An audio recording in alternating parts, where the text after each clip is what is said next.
From being the heir of Patrick Vieira and the leader of Arsenal's midfield to being ridiculed as being made of glass, the story of Abou Diaby is truly tragic. With a total of 42 injuries ensuring that Diaby was out for a total of 2,308 days, the Frenchman was never really able to realise his true potential. So just how good was he? And what caused his ultimate downfall? Let's find out. Abou Diaby was born in Paris, and after getting his early footballing exposure at a local club called Red Star, he was soon selected for the prestigious Clairefontaine Academy of the French Federation. Being selected for the much-acclaimed academy showed his early promise following the footsteps of Nicolas Anelka and Thierry Henry. It was here that he had a much-publicized feud with Hatem Ben Arfa, but a likening for feuds was something that only the former French youngster adopted. With all that behind him, Diaby continued his development with the Auxerre, turning up several times for each of them in 2004 and 5 and 5 and 6 before Arsenal entered the frame, signing him in January 2006 for just £2 million.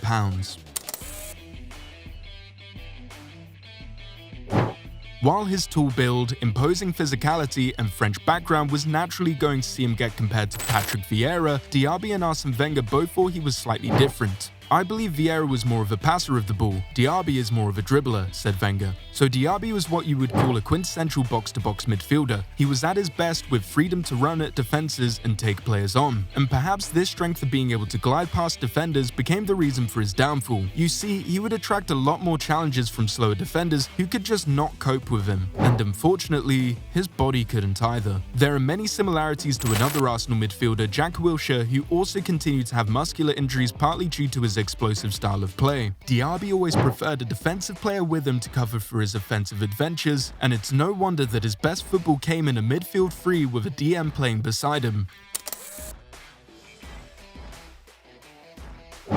The story of Abou Diaby will remain incomplete without recalling perhaps the most dreadful day of his life. While some may argue that he had injuries during his stint at Auxerre as well, the vicious cycle started by one particular injury in his Arsenal career is what others blame for his downfall. As a 19-year-old who was just a few months into his Arsenal career, Diaby was looking like someone who belonged at the top level. During an away match at Sunderland, Arsenal were winning 3-0 in the final minutes of the match as they looked set for a comfortable 3 points as they approached the end of the season. Sunderland were destined for relegation and sent on academy product Matt Smith for the last 15 minutes of the game. Looking to impress, Matt Smith seemed a little overexcited. As Abou Diaby started a characteristic run for which he was known for, Matt Smith barged into his ankle and the scream from Diaby could be heard from miles away, telling a lot about what you needed to know. Matt Smith came away with it with a yellow card from Dermot Gallagher, but Abou Diaby remained out for 8 months with surgery. Wenger was infuriated, saying that if you do that to a guy on the street, you go to jail. He even threatened legal action and called it an assassin's tackle. Diaby recalled how he never felt the same after that tackle, blaming it for his constant injury woes. "I lost a lot of flexibility in my ankle. I wasn't as quick, and I knew something has changed." Matt Smith always maintained that no malice was intended in the tackle and lamented how the tackle tarnished his reputation as being the guy who broke Abou Diaby's leg. Matt Smith never played in the Premier League again and currently works as a CCTV seller, having left the professional game. So it was pretty horrific for everyone involved.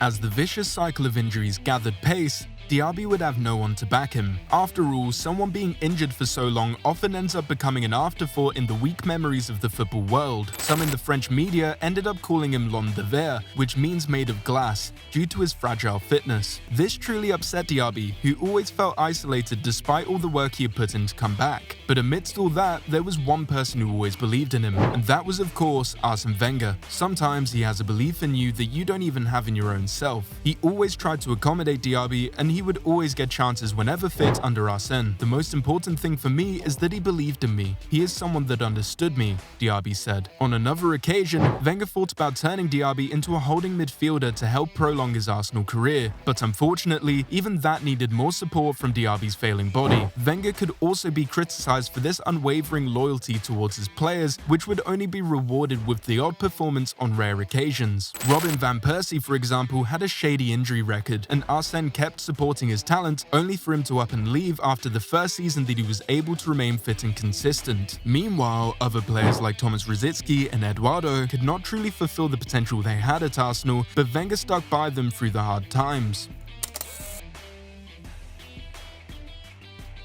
Every few years, Diaby would come up with an exceptional performance reminding everyone why Arsene Wenger was not ready to cut ties with him. And in the almost decade-long spell at the club, his best season came in 2009-10 when he started 40 games out of a possible 55, scoring 6 league goals and making for a decent midfield with Cesc Fabregas and Alex Song. Some fans remember his impressive performance away at Fenerbahce in the UCL as his best, but perhaps the greatest performance of Abou Diaby in an Arsenal shirt came in 2012 when the Gunners visited Anfield, turning out 2-0 winners. And while Podolski and Cazorla got the goals, the star of the day was Abou Diaby. He showed the whole gambit of a true midfield maverick. He combined exceptional close control, quick combinations, and effortless dribbling with his inch-perfect balls over the top, and it has been since made into hundreds of compilations. You know what? We suggest you go and watch one of these after this video to truly remind yourself the pedigree of Abou Diaby. But in truly ruthless fashion, Diaby would get injured yet again in a few games' time up against Chelsea and would end up turning up for the club only 11 more times before leaving in 2015.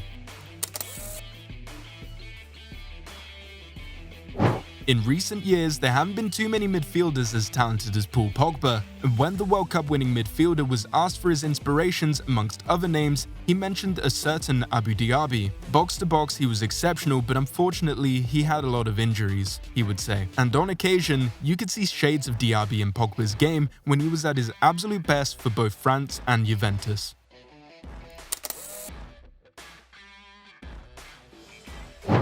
Diaby once said that he wished that his injuries came at a later stage in his career, maybe once he turned 28. Between 19 and 27, I would have had time to progress, play every week, and be the player I should have been. That being said, he also said that he has put the whole incident with Matt Smith behind him, saying that all has happened has been forgotten. Currently, the Frenchman keeps himself busy with the Abou Diaby Foundation working on education, healthcare, and economic opportunities for the underprivileged communities across the globe.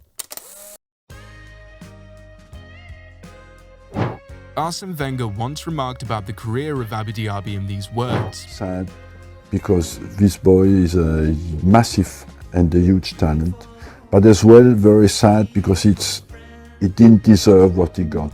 In an alternate universe, Abou Diaby has a body that could support his talents and he ends up becoming an Arsenal and France legend. But in this reality, all that remains is regret and sorrow. See, the only way that you can be content in life is to look at those less fortunate than you. And Abou Diaby, in an interview with the Daily Mail, did just that by recalling the tragic stories of Fabrice Muamba, who retired after having a cardiac arrest aged 22, and Dean Ashton, who retired at 26 after failing to recover from a horrific ankle injury. And that is how Abou Diaby has been able to cope with such grim circumstances. So, Arsenal fans, what do you remember most about Diaby on the pitch? Let us know in the comments below. Until next time.